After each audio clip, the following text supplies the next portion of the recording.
ವಕ್ರತುಂಡ ಮಹಾಕಾಯ ಸೂರ್ಯಕೋಟಿ ಸಮಪ್ರಭ ನಿರ್ವಿಘ್ನಂ ಕುರು ಮೇ ದೇವ ಸರ್ವಕಾರ್ಯೇಷು ಸರ್ವದಾ. ಗಣೇಶನು ವಿಘ್ನಹರ್ತ ಹಾಗೂ ಬುದ್ಧಿಯ ದೈವ. ಶುಭ ಕಾರ್ಯಕ್ಕೆ ಮೊದಲು ಗಣಪತಿಯನ್ನು ಪೂಜಿಸುವ ಒಂದು ಪದ್ಧತಿ ಇದೆ. ಗಣೇಶ ಚತುರ್ಥಿಯ ದಿನ ಗಣೇಶನನ್ನು ಪೂಜಿಸುವುದರಿಂದ ಮನೆಯಲ್ಲಿರುವ ಅಡೆತಡೆಗಳು, ವಿಘ್ನಗಳು ದೂರವಾಗಿ ಸಕಲ ಐಶ್ವರ್ಯ, ಸಂತೋಷ ವೃದ್ಧಿಯಾಗ್ತದೆ ಎಂಬ ಒಂದು ನಂಬಿಕೆ ಕೂಡ ಇದೆ. ಹಾಯ್ ಫ್ರೆಂಡ್ಸ್, ಎಲ್ಲರೂ ಹೇಗಿದ್ದೀರಾ? ನೀವು ನೋಡ್ತಾ ಇದ್ದೀರಾ ನನ್ನ YouTube channel Roopa Shenoy blogs. ಇವತ್ತು ಈ ವಿಡಿಯೋದಲ್ಲಿ ನಾವು ಈ ವರ್ಷ ಆಚರಿಸಿದ ವಿನಾಯಕ ಚತುರ್ಥಿಯ ಹಬ್ಬವನ್ನು, ಆಚರಣೆಯನ್ನು ಒಂದು ಪುಟ್ಟ ಬ್ಲಾಗ್ನ ಮಾಡಿ ನಿಮ್ಮ ಜೊತೆ ನಾನು ಹಂಚಿಕೊಳ್ತಾ ಇದ್ದೀನಿ. ಸೊ ಈ ವಿಡಿಯೋದಲ್ಲಿ ಸಂಪೂರ್ಣವಾಗಿ ನಾವು ಯಾವ ರೀತಿಯಲ್ಲಿ ಒಂದು ವಿಧಿವಿಧಾನಗಳೊಂದಿಗೆ ಸಂಭ್ರಮದಿಂದ ವಿನಾಯಕ ಚತುರ್ಥಿಯನ್ನು ಆಚರಿಸ್ತೇವೆ ಅನ್ನುವುದನ್ನು ನೀವು ನೋಡ್ಬೋದು. ಅದೇ ರೀತಿ ಈ ವಿಡಿಯೋದಲ್ಲಿ ನಾನು ಈ ವಿನಾಯಕ ಚತುರ್ಥಿ ಆಚರಣೆಯ ಒಂದು ಕೆಲವು ನಿಯಮಗಳನ್ನು, ನನಗೆ ಗೊತ್ತಿರುವ ಕೆಲವು ನೀತಿಗಳನ್ನು, ಪದ್ಧತಿಗಳನ್ನು ನಿಮ್ಮ ಜೊತೆ ನಾನು ಹಂಚಿಕೊಳ್ಳಿಕ್ಕೆ ಇಷ್ಟಪಡ್ತೀನಿ. ಸೊ ಬನ್ನಿ ವಿಡಿಯೋನ ಮುಂದುವರಿಸೋಣ. ಆಚರಣೆ ಹೇಗೆ ಅಂದರೆ, ಹಬ್ಬದ ಮುನ್ನ ಮನೆಯನ್ನು ಸ್ವಚ್ಛಗೊಳಿಸಿ ರಂಗೋಲಿ ಹಾಕಬೇಕು. ಮನೆಯಲ್ಲಿ ಮಂಟಪದಲ್ಲಿ ಗಣಪತಿಯ ಮೂರ್ತಿಯನ್ನು ನಾವು ಪ್ರತಿಷ್ಠಾಪಿಸ್ತೇವೆ. ಅದೇ ರೀತಿ ಮಂತ್ರೋಪಚಾರಣೆಯ ಮೂಲಕ ಗಣೇಶನನ್ನು ವಿಗ್ರಹದಲ್ಲಿ ಆಮಂತ್ರಿಸಿಕೊಳ್ಬೇಕು. ನಂತರ ಓಂ ಗಂ ಗಣಪತೇ ನಮಃ ಎಂಬ ಮಂತ್ರವನ್ನು ಜಪಿಸಬೇಕು. ಹೂವು, ಹಣ್ಣು, ಅಕ್ಕಿ, ಕುಂಕುಮದಿಂದ ವಿಶೇಷ ಅಲಂಕಾರವನ್ನು ಮಾಡಿ ಪ್ರತಿಷ್ಠಾಪಿಸಬೇಕು. ಹಾಗೆ ಪಾಯಸ, ಉಂಡೆ, ಹಲವಾರು ವಿಶೇಷ ನೈವೇದ್ಯಗಳನ್ನು ಆ ದಿನ ಮಾಡಲಾಗ್ತದೆ. ಧೂಪ, ದೀಪ ಹಚ್ಚಿ ಪ್ರಾರ್ಥನೆಯನ್ನು ಮಾಡಬೇಕು. ಈ ಹಬ್ಬದ ಮೂಲಕ ಮನೆ ತುಂಬ ಭಕ್ತಿ ಬೆಳಗುತ್ತದೆ, ಸಂತೋಷ, ಶಾಂತಿ ತುಂಬಿಕೊಂಡಿರುತ್ತದೆ. ಗಣಪತಿ ಬಪ್ಪ ಮೋರೆಯ, ಗಣಪತಿ ಬಪ್ಪ ಮೋರೆಯ ಎಂದು ನಾವು ಗಣೇಶನನ್ನು ಆ ದಿನ ಹಾಡಿ ಕೊಂಡಾಡ್ತೇವೆ. ಹಬ್ಬ ಎಂದರೆ ಮನಸ್ಸುಗಳನ್ನು ಹತ್ತಿರ ಮಾಡುವ ಒಂದು ಸೇತುವೆ. ಆಚರಣೆ ಎಂದರೆ ಆಶೀರ್ವಾದವನ್ನು ಹಂಚಿಕೊಳ್ಳುವ ಒಂದು ಕ್ಷಣ. ನಾನು ನಮ್ಮ ಚಿಕ್ಕಪ್ಪನ ಮನೆಯಲ್ಲಿ ವಿನಾಯಕ ಚತುರ್ಥಿಯನ್ನು ತುಂಬ ಸಂಭ್ರಮವಾಗಿ ಆಚರಿಸ್ತೇವೆ.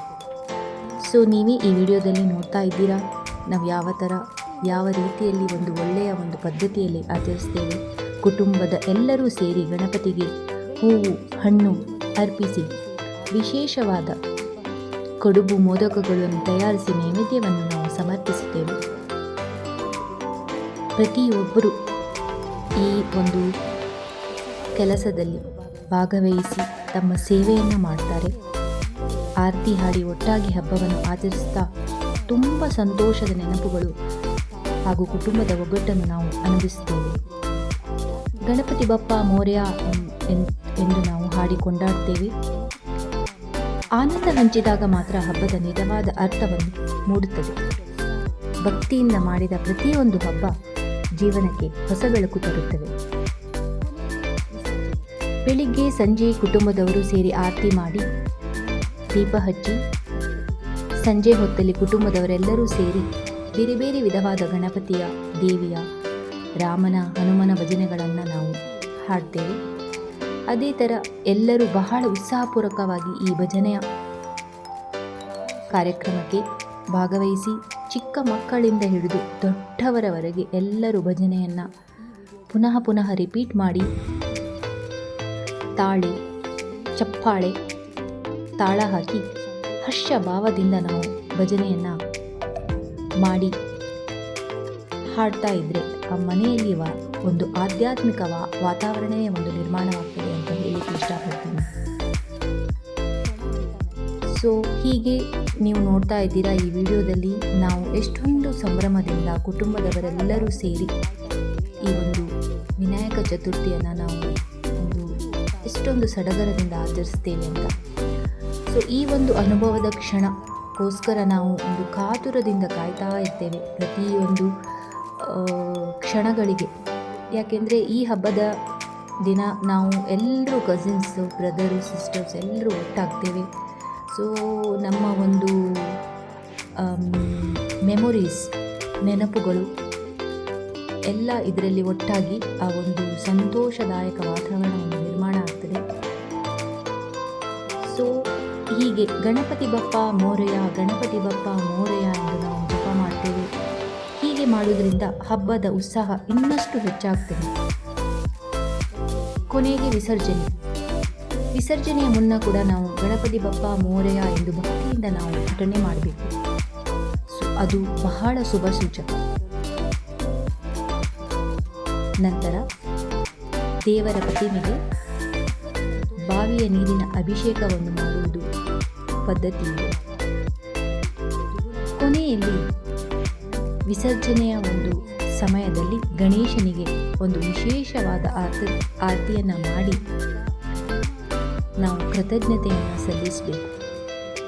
ಎಲ್ಲರೂ ಸೇರಿ ದೇವರ ಆಶೀರ್ವಾದಕ್ಕೆ ಪ್ರಾರ್ಥನೆಯನ್ನು ಮಾಡಿ ಮುಂದಿನ ವರ್ಷ ಮತ್ತೆ ಬರಲು ಹೇಳಿ ಪ್ರಾರ್ಥಿಸಿ ನಾವು ವಿಸರ್ಜನೆಯನ್ನು ಮಾಡಬೇಕು. ಸೊ ಹೀಗೆ ನಮ್ಮ ಮನೆಯ ಒಂದು ವಿನಾಯಕ ಚತುರ್ಥಿಯ ಒಂದು ಹಬ್ಬದ ವಾತಾವರಣ ಹೇಗಿತ್ತು ಅಂತ ನೀವು ನೋಡ್ಬೋದು. ಎಲ್ಲರೂ ಸೇರಿ ಗಣಪತಿ ಬಪ್ಪ ಮೋರೆಯ, ಗಣಪತಿ ಬಪ್ಪ ಮೋರೆಯ ಅಂತ ಹೇಳಿ ಕೊಂಡಾಡ್ತಾ ಆ ಗಣೇಶನನ್ನು ನೆನೆಸಿ ಪ್ರಾರ್ಥನೆ ಮಾಡಿ, ಪ್ರತಿಯೊಬ್ಬರ ಪ್ರಾರ್ಥನೆ ಆ ದೇವರು, ಆ ಗಣೇಶನು ಹರಿಸಲಿ ಅಂತ ಹೇಳ್ತಾ ನಾನು ಹೇಳಲಿಕ್ಕೆ ಇಷ್ಟಪಡ್ತೀನಿ. ಸೊ ಈ ವಿಡಿಯೋವನ್ನು ಯಾರೆಲ್ಲ ನೋಡ್ತಾ ಇದ್ದೀರಾ ಅವರಿಗೂ ಆ ಗಣೇಶನ ಕೃಪೆ ಆಶೀರ್ವಾದ ಸದಾ ಇರಲಿ ಅಂತ ನಾನು ಹಾರೈಸ್ತೀನಿ. ಸೊ ಎಲ್ರಿಗೂ ಈ ವ್ಲಾಗ್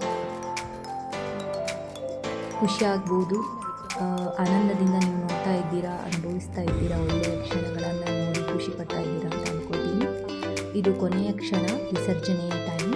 ಸೊ ಇಲ್ಲಿ ಗಣಪತಿಗೆ ವಿಸರ್ಜನೆ ನಡೀತಾ ಇದೆ.